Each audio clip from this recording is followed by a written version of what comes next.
selenium nutrition is very interesting, and it should be a topic that hopefully isn't overly intimidating or scary as far as what forms to feed.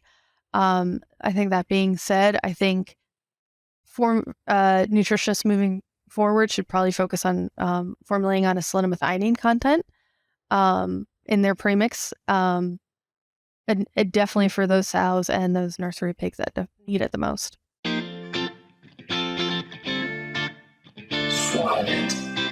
Hello, everyone. I'm Laura Greiner, your host for today's Swine It podcast.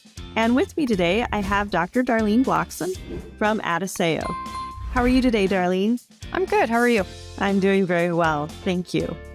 Well, Darlene, some of our audience members may not be familiar with you. So maybe let's start there for today. Let's have you give a little bit of an introduction about yourself. Yeah, absolutely. I wasn't raised in the swine industry. It was something that I got into as part of undergrad research when I was doing my undergraduate degree at Ohio State. And then from there, I decided I wanted to explore nutrition further. So I decided to go to graduate school and down at University of Georgia and work with Dr. Azen down there and work with feeding actually wheat to pigs and different types of nursery diets. And then my PhD took a bit of a shift in that I did ingredient analysis actually for choline and betaine.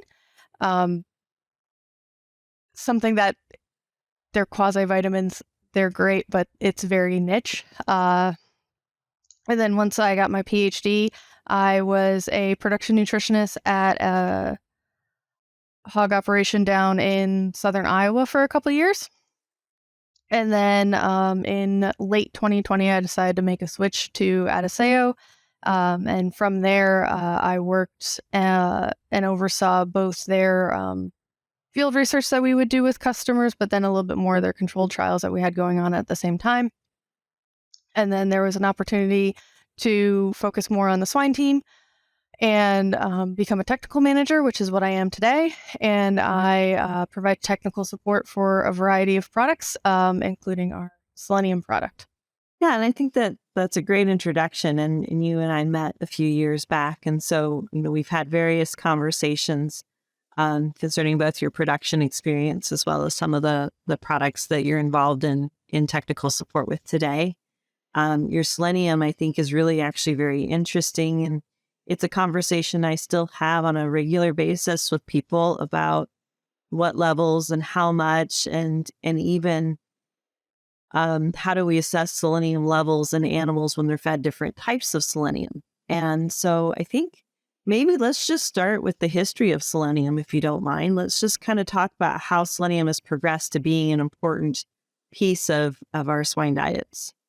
Yeah, I mean, that's a great question because selenium has been a nutrient that I think as a nutritionist, you understand that it's very important because it's got a maximum that we're allowed to feed, which is very different than a lot of the other nutrients we feed.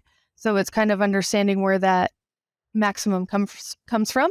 And initially, selenium soils that were high in selenium were considered toxic, and there's this thing called alkyl disease, and that would cause your very traditional kind of hoof sloughing type thing in livestock out in the plains, and that was in the 1800s, that type. And then it was determined that was probably a selenium component in the 20s and the 30s. However, in the late 50s, probably 57 and 58, there were a lot of research studies coming out that selenium was actually an essential nutrient.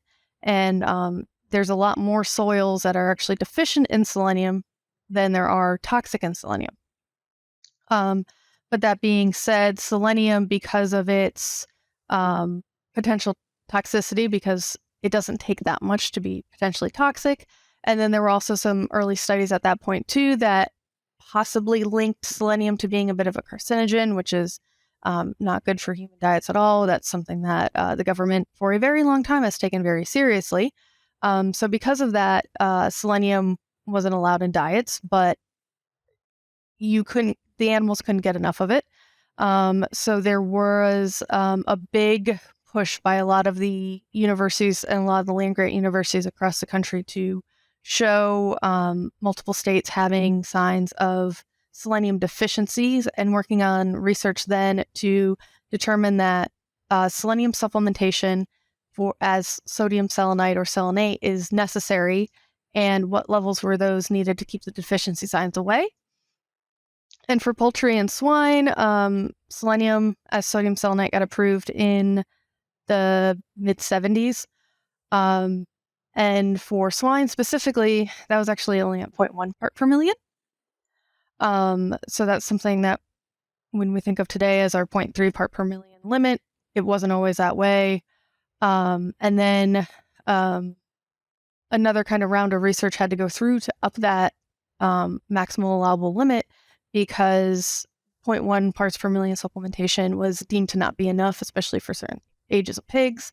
And then in 1987, that's when the 0.3 parts per million across the board for multiple species has been kind of established as it is today. And that's where it stayed ever since. But since then, we've had technology improvements over time. So the first form of selenium that was approved and is very specifically stated in the registrar is sodium selenate or selenite. So inorganic forms of selenium. And then in the early 2000s, we had selenized yeast was approved. And that's essentially yeast that is grown with, again, sodium selenate or selenite. And the yeast incorporate selenium in its own tissues, ideally as selenomethionine. And then from there, it turns it into what we would traditionally call organic selenium. And then that shows that's a benefit. That's the selenomethionine is the type of selenium that can actually be stored in tissues. So that means that if the animal has a stress event, there's a selenium pool to essentially pull from. And then in around 2015-ish in the United States, that the third generation of selenium products came on the market as a hydroxyselenomethionine, or in Adaseo's case, the product's called Silicio, and that's a pure version of selenomethionine. And that way, it's a lot less variable because it's chemically synthesized as opposed to biological synthesis. So you're getting selenomethionine as your only product being made, as opposed to selenized yeast will make other side products and not just selenomethionine. Yeah. So listening to your timeline there, I think one of the questions that pops into my head, and maybe some of our producers in particular out there, is what's the difference? So clearly you talked organic and inorganic, but some people may not quite understand what does that mean in terms of for the pig. Yes. Yeah, so inorganic and our mineral forms of selenium, and actually most forms of selenium, can't be accumulated in the tissue. So I always think of it like a teeter-totter. So your body takes in selenium and it has to go through a hydrogen selenide process. And it either gets excreted because the animal has enough selenoproteins and it doesn't need it, or it gets incorporated into selenoprotein. So it actually has to be used as a functional selenoprotein, or it gets excreted. That doesn't give you an opportunity for storage. And then those excretion products are, if they accumulate, that's what can become toxic. And that's where some of the toxic effects of selenium come from.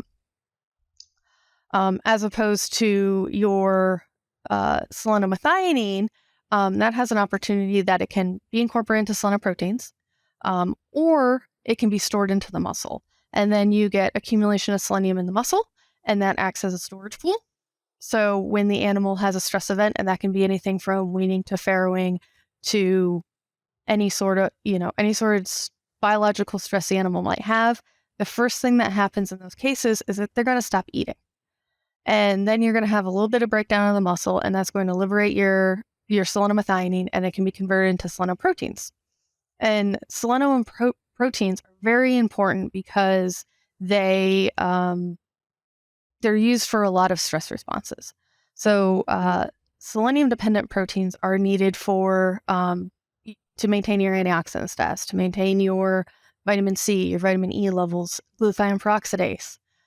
There's a lot of proteins and components a part of your redox system or your antioxidant system of your body that are selenium dependent. Yeah, and I think you kind of hit the nail on the head, right? It's that antioxidant. And so if people aren't necessarily familiar with some of the other items that you were discussing, we all know that antioxidants are good for our immune support. One of the common things that I think most people or some of our listeners would probably associate with selenium issues would be mulberry heart. And so how does selenium have a role in mulberry heart? Yeah, so that comes from so mulberry heart is a condition where the heart, it looks kind of white and striated, and that comes from oxidative stress and essentially kind of the accumulation of peroxides in the heart, and those cause oxidative damage, meaning that they're going to actively destroy tissues.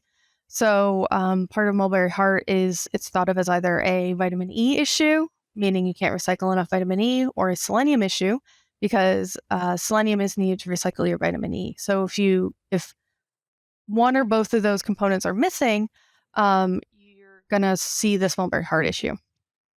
The thing that I would challenge a lot of people with in that type of issue is you can't just keep adding vitamin E to solve a deficiency in selenium. You need to have the selenium there beforehand because adding vitamin E can only do so much because once it gets used up and it can't be recycled, it's really not worth anything for the animal on a biological level. So that's where something of having adequate levels of selenium before a stress event like mulberry heart is important. And I think that's an important thing to realize with selenium as a nutrient to use it effectively is that you don't need to supplement it at the time of the stress. You need to supplement it before the stress so it can accumulate in the tissues. And selenomethionine is the only form of selenium that will actually accumulate in your general protein pool or your muscle pool. And this is the advantage of feeding a pure selenomethionine versus feeding a yeast. Yeast will make different side products, one of them being selenocysteine, and that will not accumulate in the tissues at the same level as selenomethionine. Yeah, and so I think you're exactly right? We need to have selenomethionine stored in that tissue ahead of a stress event. And when we think about a newly weaned pig, they're going through a large amount of stress, and then we're probably vaccinating them on top of that. So we're pushing the immune system, and you're basically just taking out of the bank, right? Every day you're making a withdrawal, and the vitamin E only goes so far, and eventually you run out of money. And so I think that's exactly right. And I think it's something that our producers should be thinking about. Not that we can supplement more selenium, because as Darlene mentioned, there are legal limits to that. But, how do we balance and ensure that the pig has maximized its ability to absorb selenium and put it in its savings account, if you will, so that it could use it later? Darlene, I kind of want to go back a little bit, and you hit on it there just for a moment about the different sources and how they all have different levels of selenomethionine in them. But does that change their inclusion levels in the diets? So we know the legal level is 0.3 parts per million selenium, but we're talking now about selenomethionine versus selenocysteine and selenate and selenite. So how does that all play? Because that might be confusing too. Yes, and this is a really great question because that legal limit is total selenium. So it doesn't matter what form of selenium you're using, your total selenium supplementation is going to be capped at 0.3 parts per million in swine diets. That being said, the form that you feed is very important. So if you're feeding 0.3 parts per million of sodium selenite, that's all you can do. It's really not going to be accumulated in the tissues very well. I always say that's one that it keeps the deficiency signs away in most cases, but it doesn't really allow the animals to thrive. And then you have your selenized yeast, or they were really traditionally thought of as the organic seleniums. There's only so much selenomethionine that yeast can incorporate in their tissue. So it really gets capped out at 70-ish%. And that's dependent on a lot of factors. So the quality of fermentation, how long they let it run, different things like that. And the yeast will create a lot of different side products that have been shown to not really be very effective, or being no more effective than a sodium selenite. So selenomethionine is really the active component that you want out of that selenized yeast, but the total selenium that you're supplementing still may be 0.3 parts per million, but you're not getting 0.3 selenomethionine. You're going to be typically within that 60-70% tops, or 70% range. And then your third form, so your pure form, so your selenomethionines or your hydroxyselenomethionines, they're a chemical type, and they're 99.3 minimum selenomethionine as far as total selenium goes. So if you're putting in 0.3 parts per million of a selenomethionine or a hydroxyselenomethionine, you're going to get essentially 100% selenomethionine supplemented. Yeah, that's great. Thank you for that clarification, because I think that's something that's really important for our producers to think about. I know it's a conversation I've had regularly with others in the past. When we take a tissue sample, for example, selenium level might vary based on which type of selenium we're using. And so, I don't know if you can address that in any more detail, but that was one thing that I thought was always important to communicate. Yeah, I mean, it definitely is. It's very hard to get any sort of muscle selenium accumulation when you're feeding sodium selenite, even above levels of 0.3. So it really doesn't get incorporated into the tissues. Selenized yeast is somewhere in the middle because there's selenomethionine content somewhere in the middle, but they're very variable. If you're looking at their content of selenomethionine, and there's big differences brand to brand, and even within brand, batch to batch. So selenomethionine contents typically runs a CV about 7%, as opposed to our silicio product or our hydroxyselenomethionine.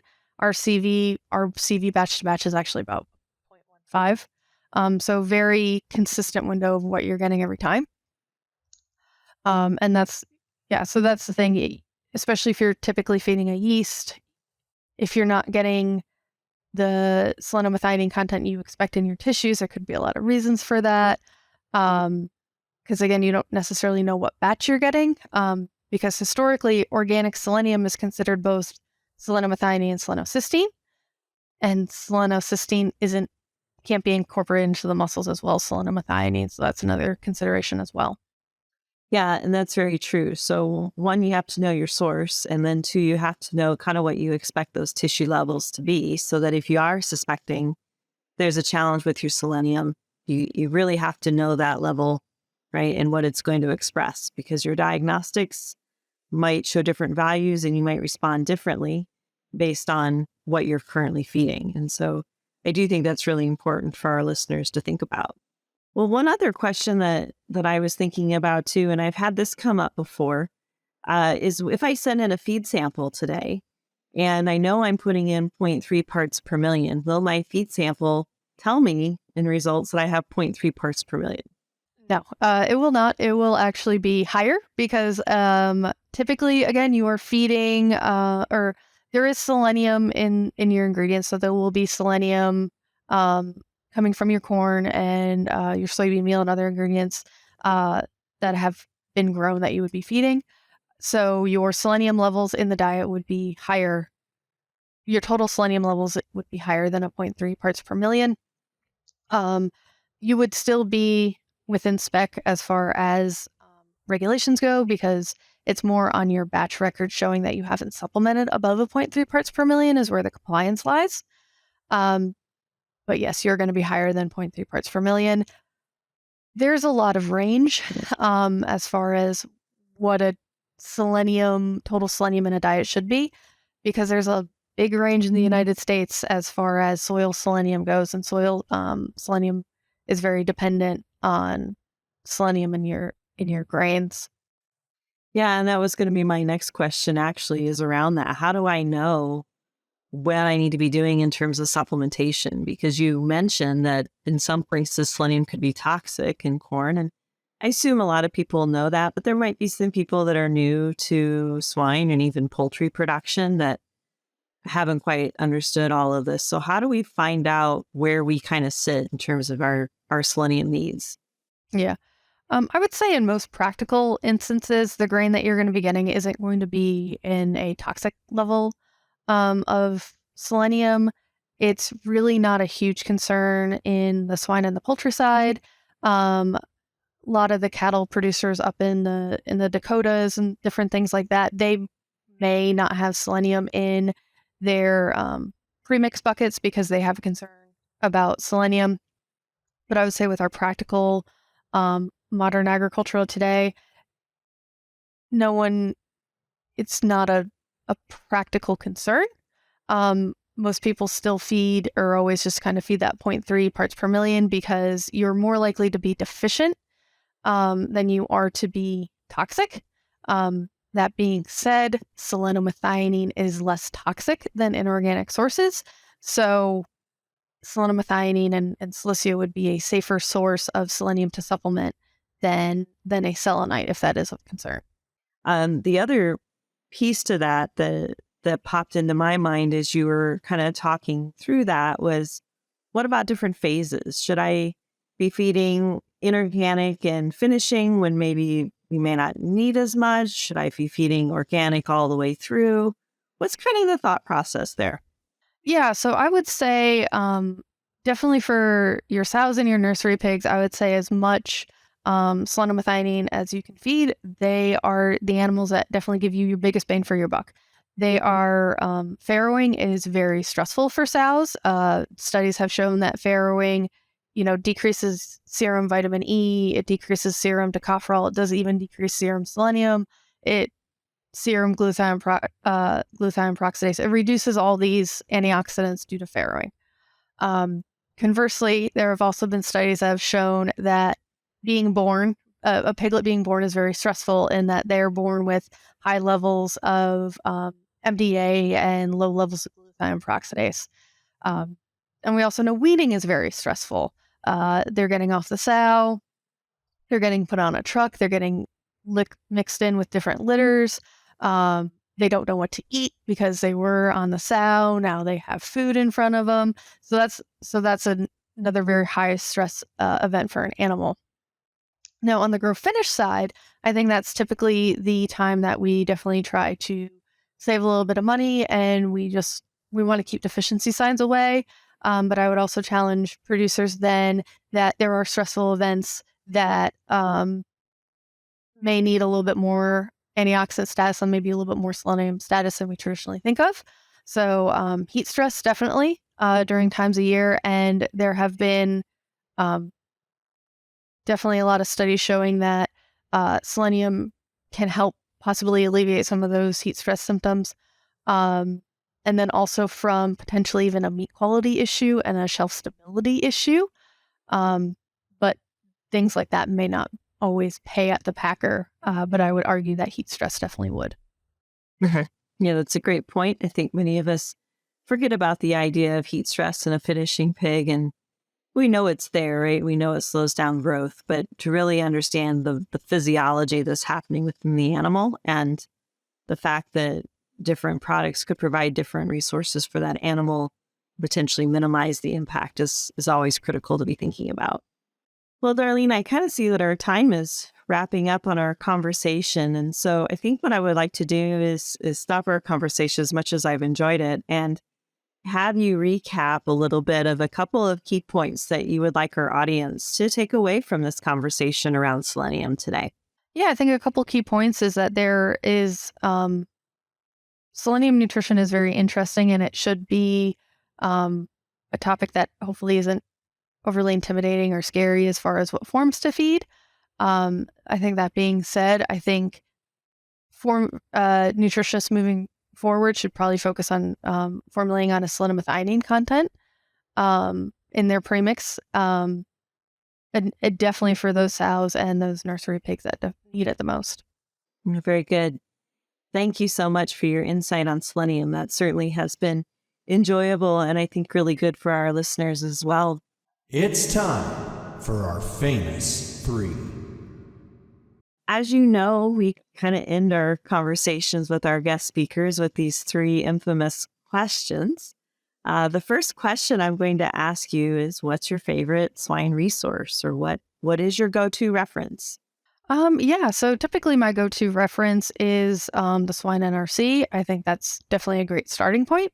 I think definitely for production nutritionists, it's definitely a good starting point. And we may move forward from that, but it gives me a good base to start from for any question I have. Absolutely. How about something that's not related to pigs? Have you read anything recently or currently reading something that you think would be of interest to our listeners? Yeah, I typically read more short stories and novellas, but I would say if there's kind of something that I always go back to, it's actually a poetry book called Spoon River Anthologies. It's very nice in that you can just kind of open it up and read a couple stories and go from there. And it's always something I find interesting details from every time I read it.